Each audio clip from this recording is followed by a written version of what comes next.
सभी को मेरा सादर प्रणाम। यहाँ उपस्थित अतिथिगण, अभिभावक एवं उपस्थित छात्र छात्रा, मैं डॉक्टर रितु नेताम, मैं धर्मपुर में पदस्थ हूँ ऑस्टियोआर्थराइटिस एंड मस्कुलोस्केलेटल डिसऑर्डर के पद पर। लेकिन इसमें लोगों को, बहुत सारे लोगों को जानकारी नहीं है कि क्या होता है ऑस्टियोआर्थराइटिस। यहाँ पर जितने लोग हैं उसमें से 10 या 5 मरीज जो होंगे उनको कभी ना कभी घुटने में दर्द, कमर में दर्द, कंधों में दर्द, गर्दन में दर्द, इस प्रकार की दर्द की समस्या सभी को होती है। कभी कभी तो छोटे छोटे हड्डियाँ जो होती हैं उन सभी चीज़ों में भी दर्द होती है। इसी को हमारी चिकित्सीय भाषा में ऑस्टियोआर्थराइटिस और मस्कुलोस्केलेटल कहा जाता है। इस शिक्षक एवं पालक दिवस के अवसर पर मैं आप सभी को ऑस्टियोआर्थराइटिस और मस्कुलोस्केलेटल के विषय में जानकारी साझा करना चाहती हूँ। आज हमारे गांवों, शहरों और सभी जगहों पे बूढ़े ही नहीं, जवान, बच्चे और महिला, बूढ़ी माताएं, सभी कोई दर्द से पीड़ित है। और इसमें सबसे ज़्यादा होता है हमारा खान पान, जीवन शैली, जितने सारी हमारी गड़बड़ आदत होती है, दिनचर्या, ऋतुचर्या, इन सब के प्रभाव से ही ये सब चीज़ बीमारी बढ़ती जाती हैं। इसका मुख्य कारण होता है पहला कि हमारा वजन का बढ़ना, उम्र का बढ़ना। उम्र जैसे जैसे बढ़ती जाएगी वैसे वैसे हड्डियाँ हमारी कमज़ोर होती जाएगी। साथ ही साथ क्या होता है, कभी ना कभी चोट लगा है, पूर्व की कभी चोट है, किसी प्रकार का कोई फ्रैक्चर है और हम बहुत ज़्यादा मेहनत अगर कर रहे हैं किसी काम को, जैसे बोझा उठाना या भारी सामान उठाना, इस प्रकार के कार्यों से भी हमारा कुछ बीमारी बढ़ता है। साथ ही साथ एक ही स्थिति पे, जैसे बहुत सारे लोग होते हैं जो बैठ के ही काम करते हैं, टीचर अधिकतर खड़े होकर काम करते हैं। इसमें मेन होता है सियाटिका का बीमारी होता है, ठीक है। कमर से लेकर पूरे पैर की उंगली तक दर्द करना स्टार्ट होता है और इसका मुख्य लक्षण हो जाता है धीरे धीरे हल्का हल्का दर्द होता है, लोग ध्यान नहीं देते हैं। जब बहुत ज़्यादा बढ़ जाता है तो हमारे मतलब दैनिक जीवन में जो कार्य करते हैं, चलना फिरना, बाकी सारी चीज़ें, शारीरिक मानसिक सभी चीज़ों को प्रभावित करता है। ये स्टार्टिंग हमारा होता है जैसे सो के उठते हैं तो पैर के तलवे पे अकड़न महसूस होती है। आधे घंटे में सब कुछ ठीक हो जाता है, चलने फिरने पे सब कुछ ठीक लगने लगता है। लेकिन ऐसा लगता है सुबह सो के उठने पे कि पैर का तलवे पे ऐसा लगता है कि कोई मारा है या इस टाइप का कुछ फील होता है, सूजन जैसा भी महसूस होता है। इसके लिए हम एक घरेलू उपाय कुछ कर सकते हैं। जैसे हम लोग सभी के घर में सरसों तेल और तिल्ली का तेल तो मिल ही जाएगा। सो के उठने के बाद और रात को सोने से पहले पैर धोने के बाद तिल का तेल और सरसों के तेल से मालिश करना है, ठीक है। हल्के हल्के दर्द आपके कम होना शुरू हो जाएंगे।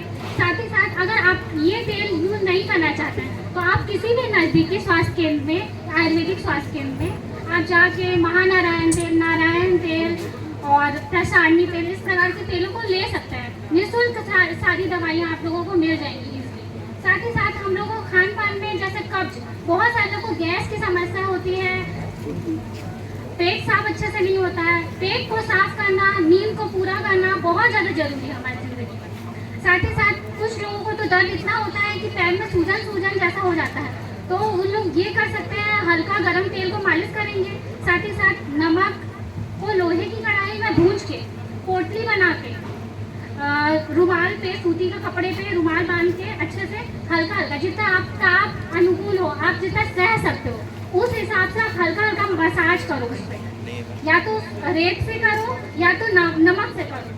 साथ ही साथ आपको परहेज करना है। आजकल सभी को, जिसको जब भी दुकान गए सारे के सारे कोल्ड ड्रिंक पीते हैं, ठंडा, सारी ये सब ठंडी चीज़ें जितनी है ना वो हमारे दर्द को बढ़ाती हैं। तो हमें सबको कोशिश करना चाहिए कि हमें मौसम के आधार पर हम लोग को ठंडी वस्तुओं का सेवन करना चाहिए। जैसे अगर गर्मी है तो उस टाइम आप ठंडी चीज़ों का सेवन कीजिए, लेकिन बहुत सालों का रहता है कि ठंडी भी है तब भी हमको ठंडा कोल्ड ड्रिंक पीना है।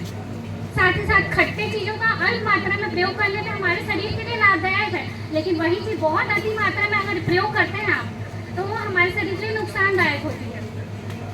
और साथ ही साथ आप अपने घर के किचन में जो मसाले मिलते हैं उनका भी प्रयोग कर सकते हैं। जैसे हल्दी, अजवाइन, रोटी अगर बना रहे हैं तो उसमें अजवाइन डालिए, मेथी का प्रयोग कीजिए। कुछ सब्जी में मेथी डालता है, मेथी डालिए, मेथी, सौंठ। बहुत सारे को जिसको पेट साफ नहीं हो रहा है वो कच्चा टुकड़ा हल्दी को लेके चबा के खाइए, ठीक है। साथ ही साथ बाजार में इजीली मिल सूखा अदरक, बहुत ज़्यादा दर्द है तो चाय बनाते हैं तो अदरक के साथ साथ सूखा अदरक को कूट के उस पर डालिए, आपका दर्द कम होगा।